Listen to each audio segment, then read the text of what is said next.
বানানো best cinema. তো আমি আসলে এটা শুনতে চাই না, বেস্ট সিনেমা বলে কিছু নেই, আমাকে আরো ভালো ভালো সিনেমা বানাতে হবে। আমি চাই তুফান থেকে তাণ্ডব ভালো বেশি হয়েছে, তাণ্ডব থেকে পরেরটা ভালো হবে। রায়হান রাফি, সাইরা শাকিল, বেদন রনি, মনিদা, এই যে আমরা একটা টিম, এই টিমের একটা হ্যাট্রিক হলো এই ঈদে, এটা আমরা খুবই খুশি। কারণ একটা হ্যাট্রিক বাকি আছে আমার সাকিব খানের সাথে। আরেকটা সিনেমা যদি সাকিব খানের ব্লকবাস্টার হয় তাহলে 3টে হ্যাট্রিক হবে আমার। গল্পটা আগে প্রাধান্য পাইতে হবে, তারপরে আসলে প্যাকেজিংটা কিরকম হবে সেরকম।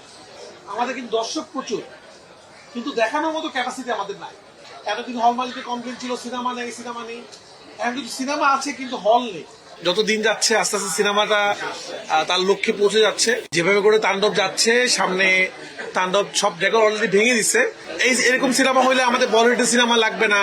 এরকম সিনেমা বাংলাদেশের গর্ব। সিঙ্গেল স্ক্রিনে যে প্রচুর ব্ল্যাকে টিকিট বিক্রি হচ্ছে, কারণ আমি কোনোদিন এটার পক্ষে না যে সবকিছু বন্ধ করে আমাদের সিনেমা চালানো। প্রচুর মানুষ, হাজার হাজার মানুষ টিকিট না পেয়ে ফিরে যাচ্ছে বাসায়। আমি সিনেপ্লেক্সকে অনুরোধ করবো আপনারাও চালান, যেহেতু মার্কেট বন্ধ কিন্তু সিনেপ্লেক্স ওপেন। তাহলে যেহেতু মানুষ দেখতে যাচ্ছে, আপনার নাইট শো ওপেন করেন।